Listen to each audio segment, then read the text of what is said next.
Okay, so hello everyone. Thank you for coming to this special talk today. We are joined by Dr. Anna Zhigun from Queen's University Belfast. She is an applied mathematician working in, I guess, the intersection between mathematics and cancer research. And today she will be giving a talk titled Mathematics of Cancer Invasion.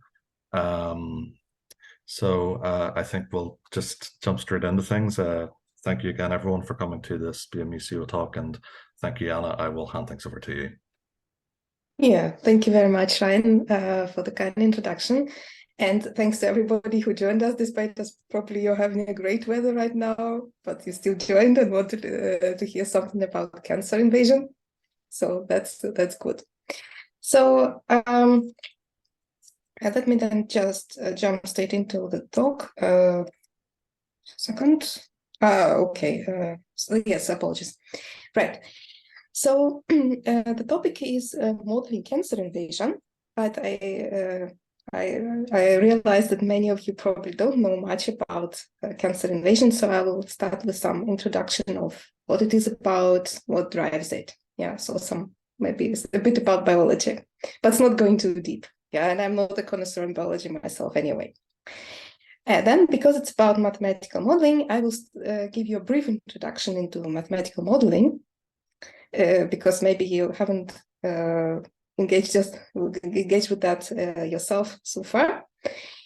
And then finally, I will also discuss a particular approach to modeling that's called multiscale modeling, which has proved to be very effective in recent years, particularly in application to modeling of movement in biology. And I realize that not all of you are mathematicians, and those who are maybe again had no experience, for example, with partial differential equations, which are the kind of models I typically use. So I will try to keep, I will actually keep the number of equations I show you to a bare minimum. And my goal is to give you a general idea how this works. So what kind of, how we start with an application, yeah, and how we can model this. Yeah, so how can mathematics be used there? How do we approach this question? So it's more about the general idea, yeah, general understanding, rather than using particular models, dealing with particular models. Okay. Yes. So first, maybe just a quick introduction to my own research so that you know who we are dealing with. So I'm working on modeling of biological motion processes, typically, or motion of large population of very small entities, namely cells. And this usually has applications in, well, in recent years, mostly cancer invasion, but I also worked on models for bacteria spread. So what I do is modeling, and there are different kinds of models, sorts of models available. I use those which are based on evolution equations, such as linear differential equations. Maybe you have seen those, or partial differential equations. Maybe some of you have seen those. And my main expertise lies in analysis of these models using mathematical analysis. So I'm more about qualitative study, not so much about quantitative studies. So I'm not computing these the solutions. I'm not doing numerical simulations. I'm just using, well, pen and paper, or rather a tablet to solve to address solvability of the problems. Yeah, but I won't be talking about that today. In this talk in particular, we want to, as I already mentioned, we want to understand what cancer invasion is, what drives it, and how we can model it. So first, I will tell you something about the basics of cancer invasion. So first, what is actually cancer? Yeah? The cancer illness starts because in the body's own cells become cancerous. So it's not this illness comes not due to intrusion from the outside, like for example, it was the case of coronavirus. Yeah, it was the virus that came into the body. Here we're dealing with with body's own cells. Yeah. Which genotype gets broken, and that means they sort of forget what they were supposed to do as cells in this particular organism, and then they start behaving abnormally, and they do a lot of crazy things, as it turns out, And in particular, what they do, they proliferate uncontrollably. Doing so, they use a lot of resources and not in a very effective way. And then when there is not enough resources, not enough space, they start to spread out. Yeah. So this picture, I think, really gives a good idea of what happens. So here you can see these pink cells, yeah, which are normal body cells. They form such orderly layers. And then here in the middle, you see this bursting mass of cancer cells. There's getting more and more of them. And as you can see, also they try to start spreading out. Yeah. So, well, you could ask, and how are we supposed to use mathematics in this context, and why would we use it in the first place? Yeah, why would they need us, the medical doctors? So, in order to answer this question, let's try to understand what is one of the main challenges in connection with cancer. To give you an idea, I want to show you this couple of pictures. So, on the left-hand side, you see a typical medical image, which is in this case an MRI of a brain of a patient with the brain tumor, which is called glioma. Glioma is a deadly, very dangerous, deadly tumor, and usually if a person gets such a tumor, the chances are that they will die, yeah, in the next year or two. So it happens quite. Unfortunately, the chances to survive are not very huge. Yeah. Now, if you take this MRI, so you see it's like a black and white picture, yeah, and so you can see something here, but you evidently cannot see individual cells, for instance, because the cells are so small, so actually you cannot recognize them. If you take this picture and send it independently to several doctors and ask them, okay, where is the tumor here? Yeah, well, how would you, please draw the curve, yeah, of the part of the brain where you think the tumor is. And then these doctors will produce different answers, and it's quite understandable. Yeah, even if instead of looking at this MRI, we would look at the brain itself, so to say. Well, in this particular case, it's a brain of a dead. Yeah, if you slice through the brain, then this would be something you would see. Yeah, so this is where the tumor is, its main part, but you see that there are further cells which actually, so you have cells which actually moved further from this sort of main core of the tumor. Yeah. So all what you see here, these dark brown things, these are dead cancer cells. Yeah. But again, you don't see individual cells. You only see like some groups of cells. Yeah. Now, why is this important? Because suppose you have a patient and you want to, for example, do a surgery. So you want to cut out the tumor. If you don't sort of get all the cells, then what can happen is that the tumor may relapse, because if there's some cells available still left after the treatment, then they can start again to proliferate, and in a short time you will have the tumor back. Yeah, so obviously this is not what you want. So on the other hand, however, particularly in the brain, where everything is so important, you don't want to cut away something which is yet healthy. Yeah, it's still healthy. So you want to keep intact what there is, what you can. So it means that in a nutshell, that means that you want really to have a good idea where the tumor is, and what's more, how it will develop in the next, say, month. Yeah. And this is where we hope that mathematics can help. Yeah, so we are not there yet, but the hope is that if we can set up a good model, yeah, that can, model this process, yeah, of cancer movement, cancer cell movement. If the model is good and represents things correctly, then maybe we could feed in the original, data from a patient and provide, and usually if we have a good model, you can set up numerical simulations. So ask the computer to do the job to solve the equations, which, the model consists in these cases of equations. You want the computer to solve these equations for you because you cannot do it by hand; they're just too complicated.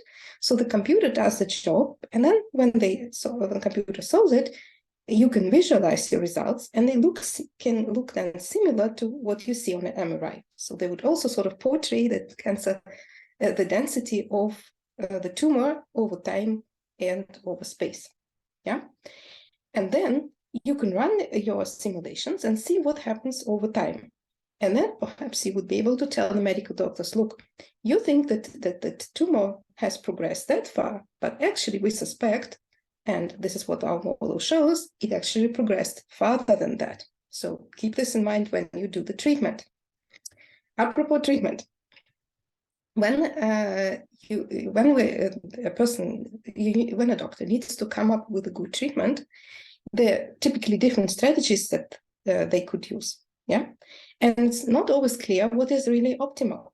Now, if you have a good model, you can include further terms into your equations, and these terms can model the treatment.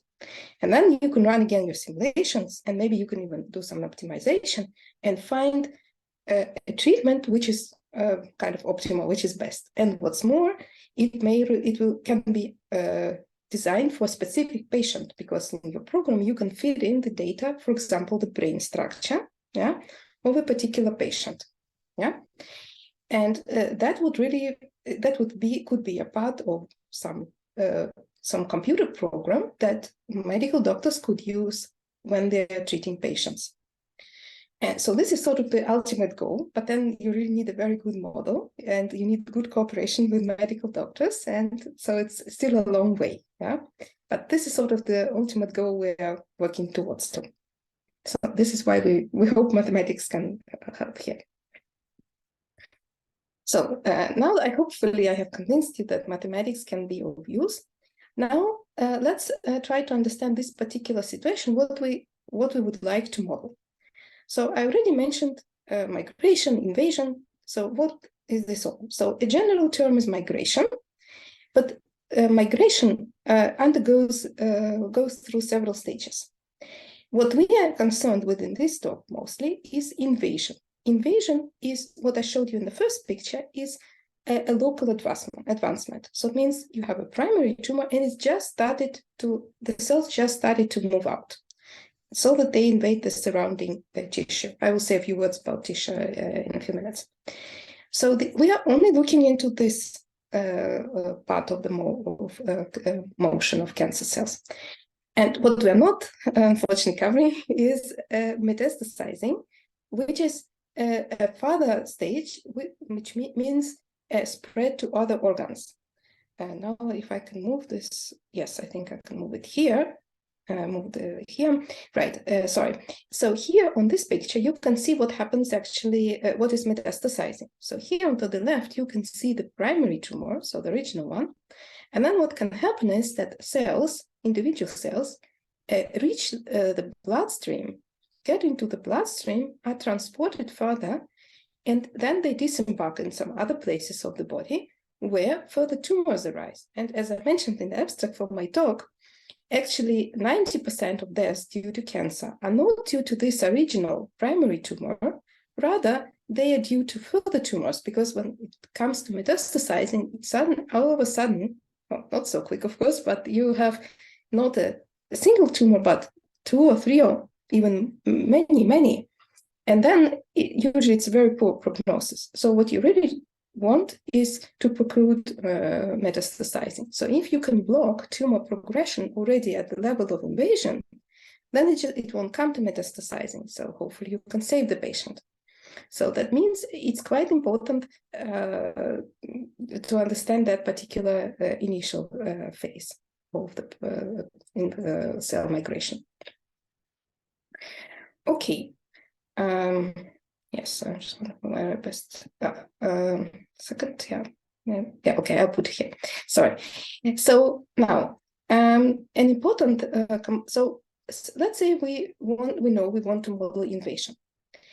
What are the components that definitely need to be modeled? So one is, of course, some way to describe the cells, which we are going to do preferably using density of the biomass. So how dense is the mass of cancer cells at a particular time, at a particular place in the organ, for example, yeah? But dealing with cells alone is not enough. What we also need in our model is tissue. So what is tissue? So essentially tissue is what you can see on this picture, Yeah, so this here is a single cancer cell, the way it looks like in the microscope. And what surrounds it is tissue. And now I hope to be able just to show you a small video. Just 1 second. I only hope it works now. Right. Yes, I hope you can see now if I show you this small video. There's no sound, so don't worry that you don't hear anything. So here you see on this video a green cancer cell moving in the tissue fiber. So you see like a fibrous structure here. I will run maybe this video again. So what you can see, I hope here, is how the cell moves through this tissue, how it kind of pulls on the fibers as it moves along. Yeah, in some way, the cell uses this fiber as a ladder. Yeah, as if you would be climbing a ladder. Yeah. Okay. Right. So this picture is exactly comes from that video. Right. So you see, so what is this tissue actually? So as you probably realize, not everything in our bodies is like living particles, not everything is cells, yeah? So cells also produce like the so-called extracellular matrix, or ECM for short, so this fibrous structure of complicated polymers. The cells, normal cells, but also cancer cells can produce that, and this, well, they sort of create their own surroundings for them, yeah? And the tissue, the role of the tissue is very important because it gives the support to the cells, but also allows, for example, information exchange. And without interacting with the tissue, a cell cannot survive, yeah? It cannot proliferate, cannot survive, cannot do anything. So I always compare it with bacteria because, for example, bacteria, this kind of can sort of fly through the air. But cancer cells, they are heavier, more complicated, so they really require the support, not just physical, but also informational from the tissue. And without that, they really cannot survive. So what I want to say about that is a minimal, really basic model has to include both the cells and the tissue. Okay. Now, suppose we agreed on that. What are the effects that actually drive the invasion in the first place? Yeah. As it turns out, the two main effects are diffusion and apoptosis. So those of you, many of you probably know what diffusion is. Maybe you are likely to have encountered it in a physics course. Yeah. I have here a picture here. Maybe you even did such experiments. Just a second. Yes, maybe you even did such experiments at school. Yeah. So suppose you have a glass of water and you put a bit of some substance here. After a while, what happens is you will have it propagated to sort of every part of the glass. Yeah, and it will be like homogeneously distributed in this in the water. Yeah. And this is the effect of diffusion. So it happens like a very complicated way. You may have heard about so-called Brownian motion. It's a chaotic behavior, but eventually the diffusion serves to level everything down. So it wants to preclude aggregation. So originally you only had this substance in some place, but eventually it will be like everywhere and with nearly the same, actually the same concentration. Yeah. So this is what diffusion does. Cells are also capable of this kind of movement. So this is the first line in my table here. But on the other hand, the cells, rather in difference with lifeless particles, the cells can also move in a directed manner. It's not as if the cells had a brain, but the cells, they can sort of measure differences in concentrations and densities of important substances and their surroundings, and then they can sort of move up the gradient, for example, of the tissue fiber. So cells really, as I already told you, they really like tissue, they really need it, so they always try to follow the gradient of the tissue fiber. So the gradient, as you probably know, if you have a function of multiple, which depends on multiple variables, then the gradient shows in the direction of the steepest increase. Yeah, so essentially, in the case of haptotaxis, this following the tissue fiber, cells want to move up the gradient. So they want to move from the directions where from areas of low density to areas of high density of the tissue fibers. So this effect, it's called haptotaxis. It is called taxis from the Greek attract. Yeah, and there, I could give you also an example of chemotaxis, which is when if you are attracted not by tissue density, as in this case, but by a chemical in solution, then you call it chemotaxis. And you can like imagine it in the following way. So suppose you are moving along the streets of some city as a tourist. So you don't have any particular goal. You're not heading anywhere specifically. And suppose suddenly you hear very, very nice, attractive noise. Sorry, not noise, but smell. Then involuntarily or involuntarily, you will be attracted to the origin of the smell. So where the concentration of the chemical which attracted you will be at the highest for, I don't know, for example, a bakery or a flower shop or you name it.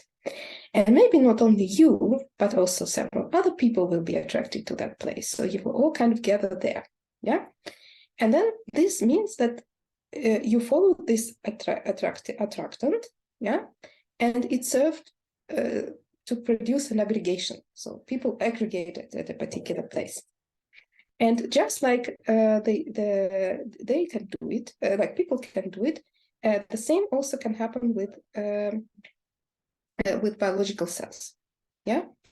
If they follow the gradient for, in this particular case, it's not some chemical in solution, but it's a chemical which is not moving. Yeah. So there are these two effects, diffusion and haptotaxis. One of the effects tries to level everything down. Yeah, so it's anti-aggregating. This is diffusion. And the other effect is pro-aggregating. This is haptotaxis. And the question is, what are these?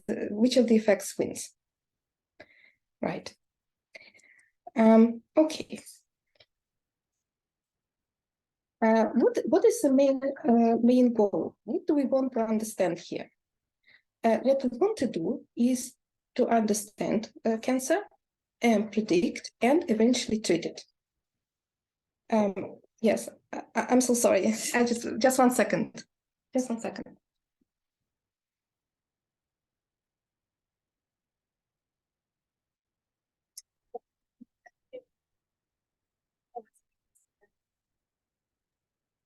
I'll just use this moment to repeat what I said at the start. So any questions, we'll have a Q&A. I'm so sorry. I'm back. Oh, I'm back. Sorry. Right. Right. So we want after we got an idea which effects we want to model. Yeah. The question is, how do we do it? Yeah. So how does mathematical modeling actually work? Since I realized that maybe most of you didn't have much experience with modeling, or if at all, not in the case of biological applications. So maybe just let me give you a brief introduction to it. So in the case of mathematical modeling, we want to model things quantitatively. Yeah, so we hear invasion and somehow we need to retranslate it into, well, some mathematical terms. Maybe we need to understand what is known, what do we want to determine, and that needs to be something, well, something you can quantify. So there is a certain, there will be a bit bulky slide here, but it just contains several questions that we need to ask ourselves if, or the stages we should undergo if we want to model something. So the first question is, well, what do we want to know? That's always something you should start with in doing some research. Then you need to identify the important quantities. The quantities are usually of two sorts. One is their parameters. They may be unknown, but they are fixed. Some rates, size of something, and so on. And then there are variables, and these evolve and they are not known.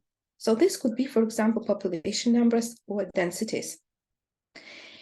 And for example, in our case of cancer invasion, that could be the density of the cancer population. Right. And we want to set up equations to model this phenomena. Yeah. Because in the kind of models, well, I usually deal with, they are in form of equations. So after we identify these quantities, we need to connect them using equations. These equations will involve both parameters and the unknowns. Usually it's hopeless to try to solve them analytically, just the equations are too complicated. Yeah, so usually you cannot solve them by hand. So it's not even a simple linear ODE, for example, for which we know that there exist solutions and we can write them out. No, it's much more complicated. And well, if this is not the case, one could at least try to prove that there is a solution to the model. Yeah, you could think, okay, why bother? But the problem is that if you have some model and, for example, it turns out later that this model has no solution, then this model, of course, is useless. And then, since you want to, well, you cannot solve it on paper, but maybe you can retranslate it in a language understandable for a computer, ask the computer to solve it, and produce so-called numerical simulations. These simulations, the results you can visualize, yeah, and the resulting pictures you can compare with the experimental data. And then you want to know whether you need to check the results and see if what the model returns is reasonable, something you would expect. Yeah, maybe you need to fix the suitable parameter values. And sometimes you can run certain optimization strategies to find the sort of right values if you didn't know the parameters originally. And then if all goes well, then you have a good model, yeah, which reproduces the reality of what you want to model. And if you see that your model is doing something strange, yeah, in that case, you need to go back maybe through this cycle and run a cycle of this and adapt your model. Maybe you need to change some equations. Maybe you need to start from scratch altogether. Maybe you find that your approach was not the right one. Yeah, so this is how it goes. Maybe I think this picture, which is the series of Pablo Picasso's lithography, which is obviously called The Bull, gives really a good idea of the modeling philosophy. Yeah. So as you see, Picasso started with something complicated like a bull, and originally first he got it more and more complicated, but then he realized that maybe you don't need that much still to be able to recognize that you're dealing with a bull. And in a nutshell, that means that a good model is accurate, but not as simple as possible. Yeah, it's no use to create a very complicated model which a computer, for example, cannot deal with. Yeah, or you cannot deal analytically. So you need to strike a balance between accuracy and how complicated the model is. Right. And then in the remaining time, I want to give you an overview of a particular approach, which is called multiscale modeling. So what's that about? Those of you who studied, maybe are studying physics, or maybe you had some courses where they touched on this, might know what multiscality is. That is that you can have a certain process that can be described, that happens actually on different levels, yeah, and can be best observed on one level maybe, but can be better modeled on the other. So what I'm talking about here, in the case of a tumor, it's a multiscale phenomenon. So there are certain processes that you can see on the macro scale, the scale of the whole tumor, so where everything is modeled in terms of densities, and changes happen over months and years, typically. Then you can have the level of so-called micro scale, yeah, which is in this context the level of individual cells. There, things happen over minutes. And then you can have a scale in the middle, so it's called mesoscale, of a part of when you can have many cells sitting in a tissue. So it's maybe not even an organ, but a part of an organ somewhere here. And so there are certain effects that, for example, you can have the movement of individual cell in the form of Brownian motion or sort of random walk, yeah, which actually leads to diffusion. And then you can see what diffusion, what it does on the macro scale. Yeah, something I showed you earlier on this picture with some substance which we put into the water. Yeah. So things look differently on different levels. And the question is, where should we best model, on which level should we best model them? And then there is another question, on which level do we want to have them? So in the case of tumor, as I already mentioned, we actually want to have something comparable to the MRIs so that we can compare. Yeah, it's no use to describe, to telling the medical doctors, you see, we have here, I don't know, 1 million cells, and they move, and we have an idea how they all move. The doctor would say, okay, why would I need all this information?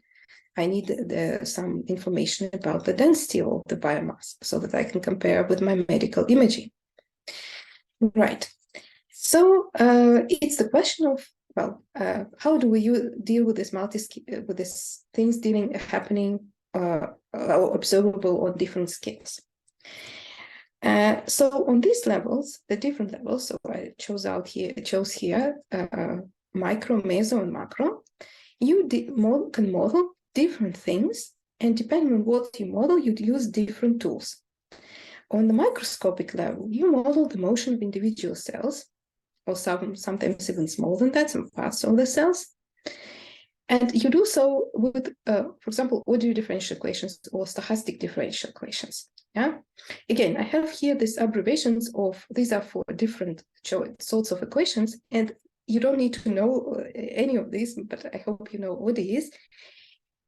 Here, I just listed them for you to give you an idea that depending on which level you are dealing with, you use different kind of equations. This is all you need to take from this slide. Yeah. So for the micro scale, you deal with individual cells. On macro scale, you deal with cell densities. Yeah. And in that case, you have these equations, several, you see S here, so you have several equations. And when you're on the macro scale, one equation is enough. A partial differential equation, that is. Yeah. Now, on which scale do we want to model this thing? So what is the better choice? So we need to understand what are the pros and the cons. So essentially, if you start modeling on lower scales, such as micro and meso, then on the one hand, you have a big bonus because you are dealing with, you are on the level where you can model things very detailed, in a very detailed way, sort of most correct.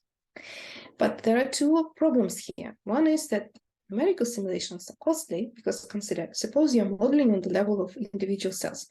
And then even in a small bit of tumor, you can have, like say, 1 cubic centimeter, you can have milliards of cells.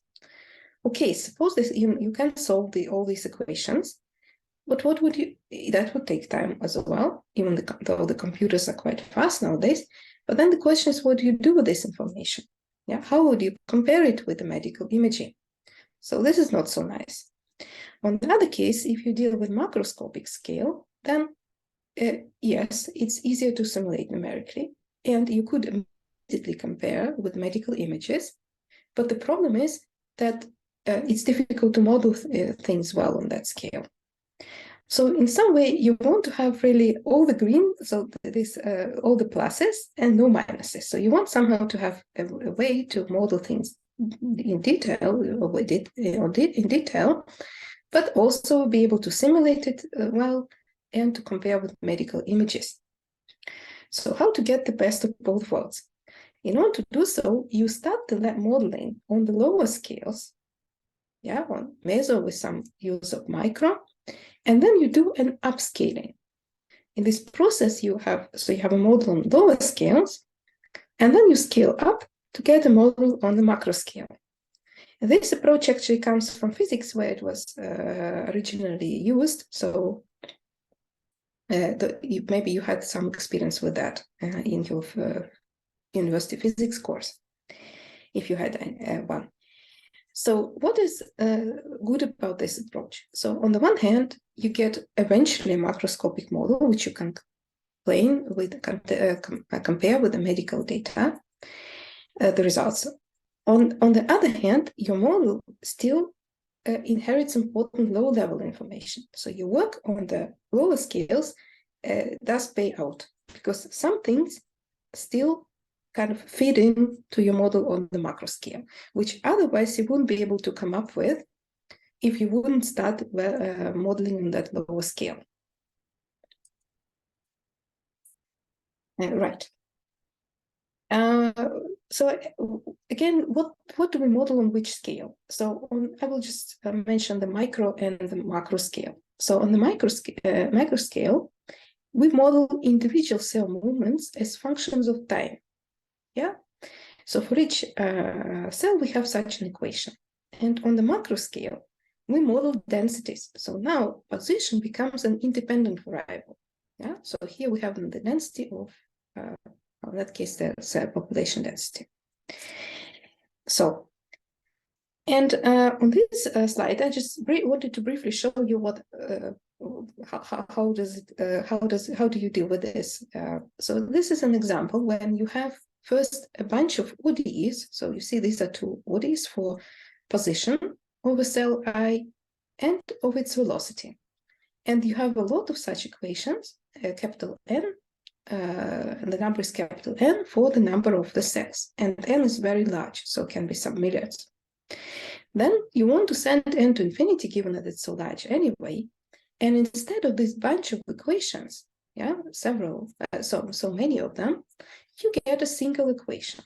That equation, this is on the mesoscale, contains a small parameter, and there's still dependence not only on time, but also on space, position, and velocity.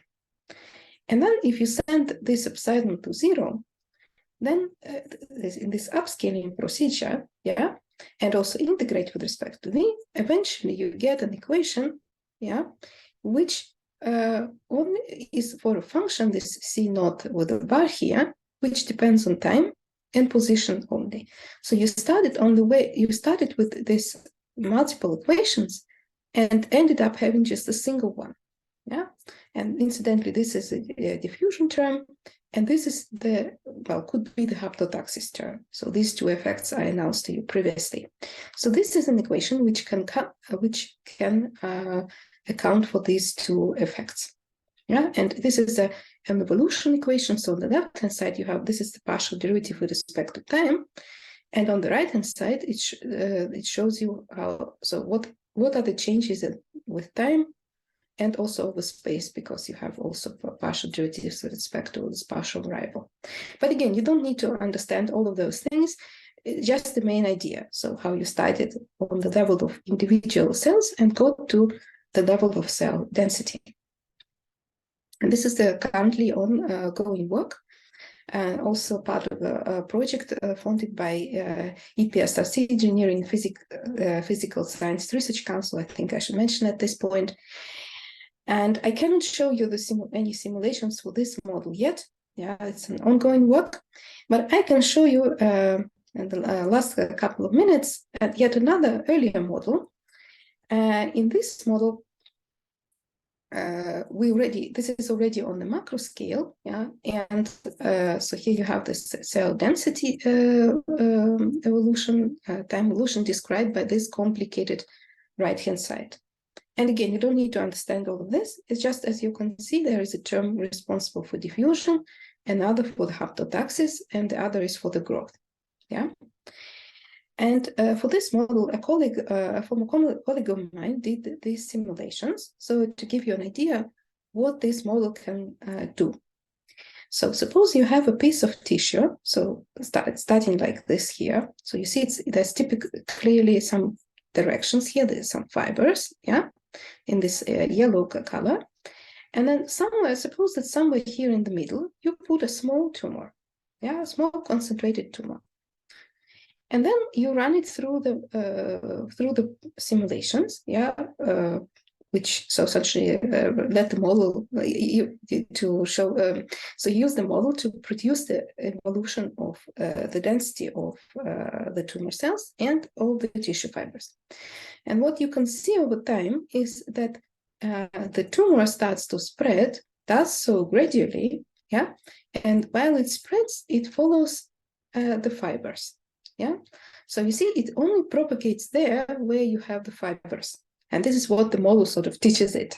Yeah, and while it propagates, it also makes a larger and larger hole in the tissue. So here, as you see, at this point, it's kind of the largest. So this model seems to be doing what it is. Produces the desired effect, yeah, because as we know, I showed you on the video earlier, cells really like to follow tissue fibers, and with this model, this is what they do. Yeah. Okay, that was it from my side, and I would gladly answer your questions. And thank you for your attention. Yes, thank you very much, Anna, for the extremely interesting talk. It's given us a lot to think about and ponder over for coming days, weeks, and maybe some of us will even try to pursue related topics in the future in our own academic pathways. So, as I said at the beginning, if anyone has a question, I believe if you use the raise hand symbol and click it, I can then allow you to turn on your microphones. Does anyone have any questions currently? I have some questions, so I'll ask these, and if anyone has something that comes to mind in the meantime, please do register your interest in posing your question. So one thing that came to mind, so I know a lot of the people here come from sort of physics backgrounds, and one thing I wondered is when we're dealing on this issue of scales, is there any point at which you have to sort of consider like the emergence of quantum effects, or is that still sort of smaller still, or? Unfortunately, I never worked in this direction, so I won't be able to say anything about quantum. So there's just one thing maybe that I wanted to add. I thought that I didn't want to go into too much details. Is it somehow connected with some chaotic behavior, the quantum, or is it just behaving on a very low? I think it is not. Is it not nanoscale or something? Yeah, I think it appears at nanoscale, and I know that I guess this relates to like Heisenberg uncertainty principle. You lose the sort of deterministic quality of it, and you have to deal with it becomes more probable. I see. So again, I don't know actually I don't know anything about quantum, I'm afraid, but I would just wanted to, maybe I would just add two points to what I showed you earlier. So one thing is that it was a bit small cheating here, because these ODs, right, they only produce this part. Yeah, that's why I have this in quotation marks, because this is one additional part which I kind of added directly on the mesoscale. This is what will produce essentially diffusion, the so-called turning operator here. Yeah, so this bar here means integration over velocity. Yeah, so it's sort of integral operator, although it doesn't look like that in the first glance. So maybe this definitely describes some chaotic behavior. And in terms of scales going farther to even lower scales, I'm currently, as part of this project, IPSC funded, I'm looking at a model where you don't look just on, it's not just the level of individual cells, but you go sort of into the cell in lower level of certain adhesion molecules on the cell surface, which you also model in. Yeah, and well, potentially maybe you could dig even deeper in that. So, but I think in this context, if you look at this diagram, the nanoscale, so even like smaller scale, would be the scale of, just a second, just get the picture. Yes, here it is. It would be the picture in the level of, yeah, that would be the level, I think, of genome. Yeah, so for example, the question I didn't touch on was how does this tumor develop in the first place? Because I don't deal with that. Yeah, so I really take it for granted. Okay, there is tumor. It starts migrating. So the cells start migrating. But there are, for example, people working on understanding how it came to a tumor, and usually it's dealing with the DNA, with the genome of the cells. And this is, I think, is done more by done by computational biologists. There are some at Queen's as well. So this is what I could maybe answer. Okay. And I guess this is a more general question. So I guess so we have people who come up these problems from, like, say, a mathematical background, and then people who come from a more sort of pure biological background. I don't really know. I mean, are there sort of differences in approaches, or like how do you feel that your background in mathematics sort of helps in a way that maybe having a background in biology wouldn't, you know? I think the best really is when you have some background in both. And there are some courses where you really studied like some master in mathematical biology, something like that. I haven't done such a course myself, I confess, unfortunately. Yeah, so I just what remains is just to learn things about this biological kind of background from scratch, so to say, reading some literature. So I got myself, for example, a book by I think it's Robert Weinberg's, like a book, like a canonical book about cancer. So I read some things from there, and also you see them in mathematical articles on modeling. You have some information, but I'm mostly a mathematician. So before I started doing some modeling, I was mostly doing this sort of hardcore mathematical analysis. I'm still doing it, so it's my main occupation, but yeah, I'm now also trying my hands on the modeling as well. So I would say it would be best to have so to say both backgrounds if possible. I don't know, they say that it's easier to learn some stuff from biology if you already have a background in mathematics, rather than the other way around. If you are a biologist and want to learn some mathematics, I think they say that it's more difficult that way around. But I mean, maybe I would just say in my case, for instance, I think somehow I think it actually helps me that I come from that area of analysis of partial differential equations, maybe some sort of, as I said, hardcore analysis. I think in some cases it helps.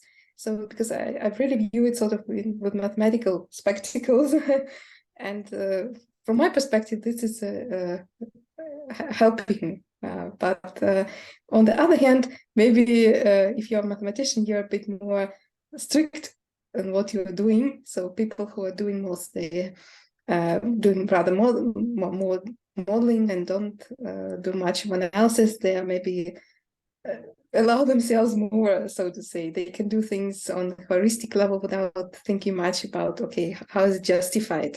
Yeah. So hard to say. I see it's more of a positive from the positive side, but yeah. But in general, the more you know, the better. If you can learn both, then it's certainly best. Okay, that's very enlightening. Thank you. I think if we don't have any questions come in shortly, I think we can wrap up the talk pretty soon. If anyone has any last questions, now is the time, or forever hold your silence. Just leave a brief pause here, so just in case.